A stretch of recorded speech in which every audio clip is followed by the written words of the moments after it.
नमस्कार। संपूर्ण हिंदी स्पेशल एकमात्र YouTube channel Phefana Hindi classes पर आप सभी का स्वागत है। और इस क्लास में अपन पढ़ रहे थे एक रुचिकर निबंध छायावाद, जो किसके द्वारा रचित है? आचार्य नंद दुलारे वाजपेयी जी द्वारा। तो बढ़ते हैं आज की क्लास की तरफ। और आज की क्लास में अपन जो निबंध पढ़ रहे थे उसी निबंध को आगे बढ़ाते हैं। नंद दुलारे वाजपेयी जी एक प्रमुख निबंधकार माने जाते हैं और वाजपेयी जी का योगदान भी किसके संबंध में है? छायावाद के संबंध में माना जाता है। यहाँ पर अपनों ने परिचय में भी देखा था कि भाई आचार्य शुक्ल की दृष्टि जिससे छूट गई थी या दृष्टि से जो चूक हो गई थी उसको पूरा किसने किया था? वाजपेयी जी ने पूरा किया था। तो छायावाद जो निबंध है इसमें अपनों ने देखा, किसको देखा अपनों ने? सूफी काव्य को देखा, कबीर के काव्य को, जो निर्गुणियों का काव्य है, निर्गुणोपासक का काव्य है, उसको देखा। इन सभी में अपन मैंने पिछली क्लास में कहा था भी अपन सगुण जो काव्य है, जो राम भक्ति शाखा है और जो कृष्ण भक्ति शाखा है उसके बारे में बाद में देखेंगे। तो राम भक्ति और कृष्ण भक्ति है, इनमें भी यदि अपन देखें तो देखिए इन दोनों ही शाखाओं में आध्यात्मिक तत्व है वो सर्वोपरि था। आध्यात्मिक तत्व सर्वोपरि था, चाहे वो भगवान कृष्ण हो चाहे वो भगवान राम हो। दोनों ही आध्यात्मिक पात्र है, दोनों ही हमेशा प्रेम की बात, आत्मा की बातें करते हैं। ठीक है, दोनों में। हालांकि इन दोनों में लौकिक संस्कृति भी रही, लौकिक संस्कृति का मतलब है कि कृष्ण भगवान ने जो गोकुलवासी थे, वृंदावन वासी थे, उनसे प्रेम किया था और इसके साथ साथ उनकी सहायता करते थे। तो लोक में ऐसा माना जाता है कि एक दूसरे का सहयोग करना चाहिए। ऐसी ही छवि भगवान राम की है, मर्यादा पुरुषोत्तम की। तो उनके काव्य में भी आध्यात्मिक तत्व के साथ साथ कुछ लौकिक संस्कृति भी थी। तुलसीदास जी स्वयं है वो उस समय के समाज सुधारक माने जाते हैं। इन्होंने उस समय जो परिस्थितियां बनी हुई थी कि भाई दो धर्म आपस में लड़ रहे थे, दो मतों वाले लोग आपस में लड़ रहे थे, दो संप्रदायों वाले लोग आपस में लड़ रहे थे, तो उस पर इन्होंने है वो उन सभी में, राम भक्ति शाखा में तुलसीदास जी ने उन सभी में समन्वय स्थापित करने का प्रयास किया था। और समन्वय की स्थापना हेतु इन्होंने अपने रामचरितमानस में अनेक जगह पर अनेक चीजें लिखी है।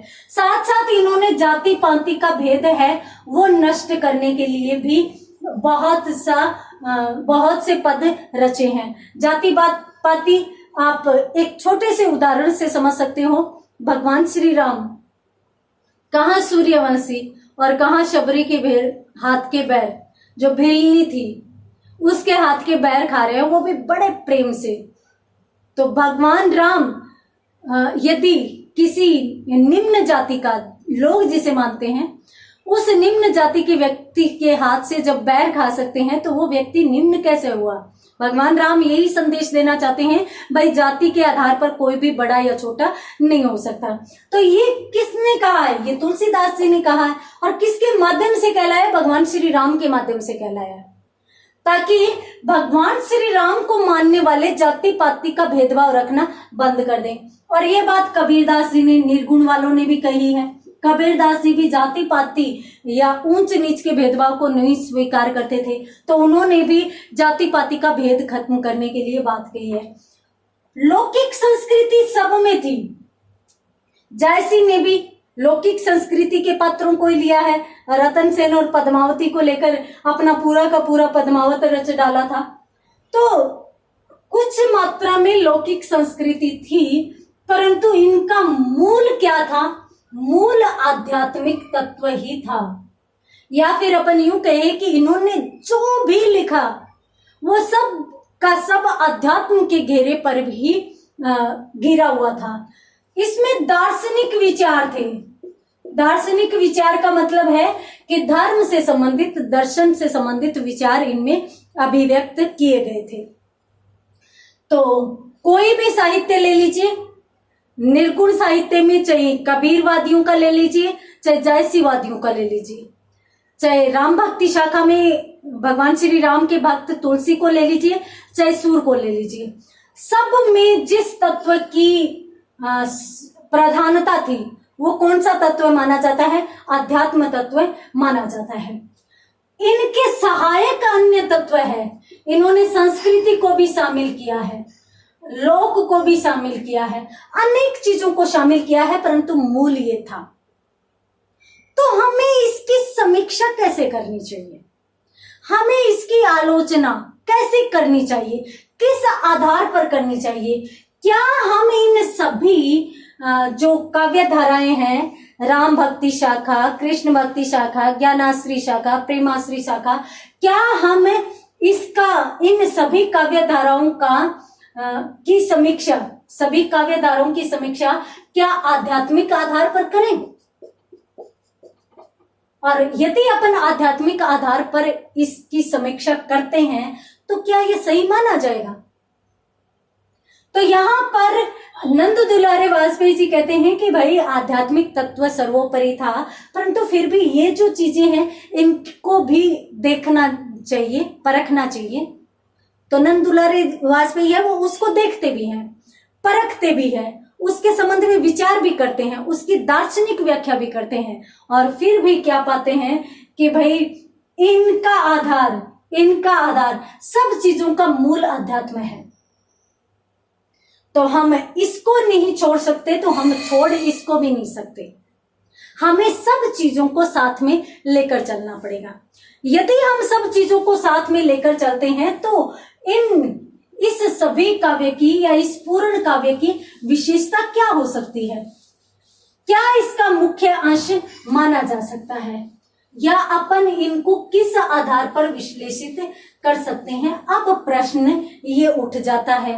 इस प्रश्न के जवाब में लेखक यूं कहते हैं कि भाई आप कवि को देखिए, कवि की भावना को देखिए, कवि की जीवन दृष्टि को देखिए,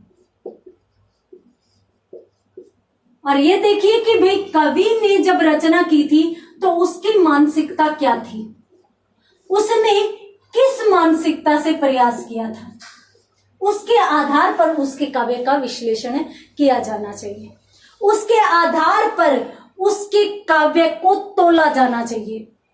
हम ये नहीं है कि भाई सभी कवियों को एक तुला के आधार पर तोल लें या एक तुला से हम उनको तोलने का प्रयास करें, एक तुला से तोलने का प्रयास करें, ये गलत होगा।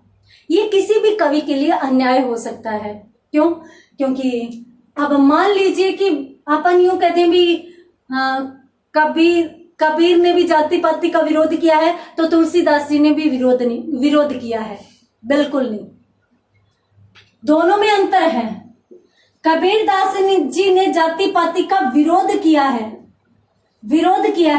जबकि तुलसीदास जी ने जाति पाति में समन्वय स्थापित किया है। बहुत बड़ा अंतर होता है ये। कबीरदास जी कहते हैं कि भाई जाति पाति को समाप्ति कर दो, खत्म कर दो, जाति पाति होनी ही नहीं चाहिए, जातिगत आधार समाज में होना ही नहीं चाहिए। जबकि तुलसीदास जी कहते हैं कि भाई जातियां हैं, रहेगी, परंतु इन जातियों के मध्य आपस में समन्वय बिठाया जाना चाहिए। और इस प्रकार से सभी के विचारों की, या फिर अपन यूं कहें कि प्रत्येक कवि के आध्यात्मिक पक्ष की और दार्शनिक पक्ष की अलग अलग व्याख्या करते हुए और उन कवियों का मूल्यांकन किया जाना चाहिए। उनको किस दृष्टि से देखना चाहिए? मनोवैज्ञानिक दृष्टि से देखना चाहिए। मनोवैज्ञानिक दृष्टि कौन सी होती है? मन का अध्ययन करने की दृष्टि। अब देखिए, इस चीज को बहुत ही सुंदर तरीके से अपन समझ सकते हैं यदि आपने कबीर की उल्ट बांसियां पढ़ी हो तो। उल्ट बांसियां का मतलब है कि उल्टी बात कही है इन्होंने यूं कह दिया कि भाई मछली तो है वो पहाड़ पर चढ़ रही है और जो बंदर है वो पानी में तैर रहे हैं। मछली पहाड़ पर चढ़ रही है और बंदर क्या कर रहे हैं, पानी में तैर रहे हैं। ऐसा कभी संभव हो सकता है? मछली पानी में तैरती है और बंदर पहाड़ पर चढ़ते हैं। अब इसकी व्याख्या कीजिए। मछली क्या है? मछली स्त्रीलिंग है, हम जानते हैं। और बंदर क्या है? बंदर क्या है? पुल्लिंग है, पुल्लिंग है, ये भी अपन जानते हैं। आत्मा क्या है? स्त्रीलिंग है। और परमात्मा क्या है? पुल्लिंग है, ये भी अपन जानते हैं।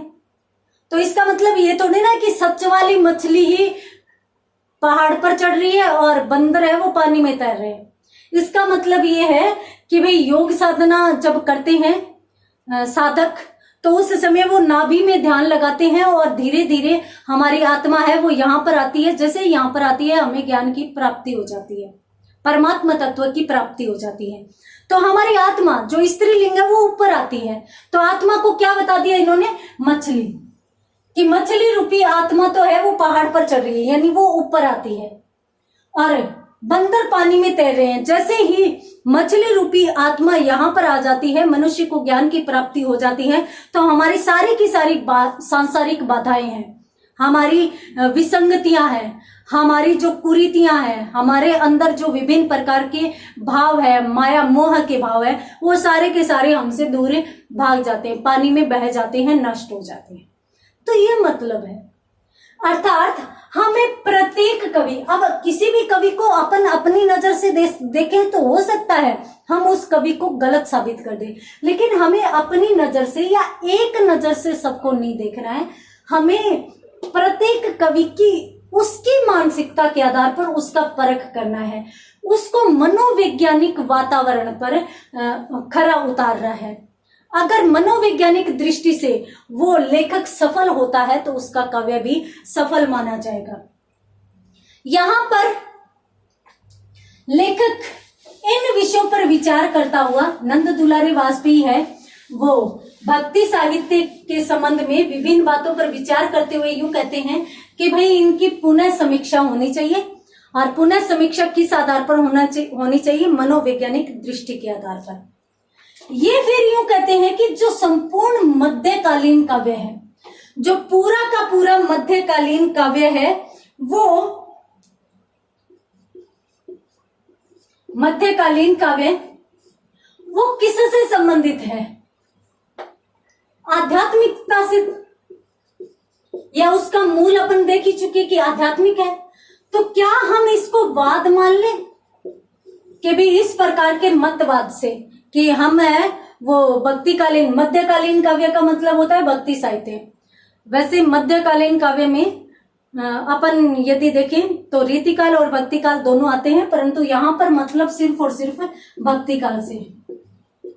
तो भक्ति काल में जो कबीर थे, सूर थे, जायसी थे, तुलसी थे, उन सभी में आध्यात्मिक पक्ष है, सभी में मूल रूप में आध्यात्मिक पक्ष है। तो क्या हम ये मान लें कि भी सभी एक ही वाद से प्रेरित थे, एक ही संप्रदाय के थे? क्या हम ये मान लें कि बस उनको उनके अपने विचारों का प्रकटीकरण जो किया है, प्रकटीकरण वो अलग था, बाकी सब समान थे, ये मान ले अपन? उनका एक ही संप्रदाय था, वो एक ही वाद के पक्षधर थे, तभी तो इनके सबके मूल में, सबके साहित्य के मूल में, सबकी विचारधारा के मूल में आध्यात्मिकता है। क्या हम मान लें? बिल्कुल नहीं। क्यों? क्योंकि सबका जो उद्देश्य था वो अलग था, सबके रास्ते अलग थे, बस सबकी भावना एक सी थी। भावना क्या थी? कि किसी का अहित नहीं होना चाहिए।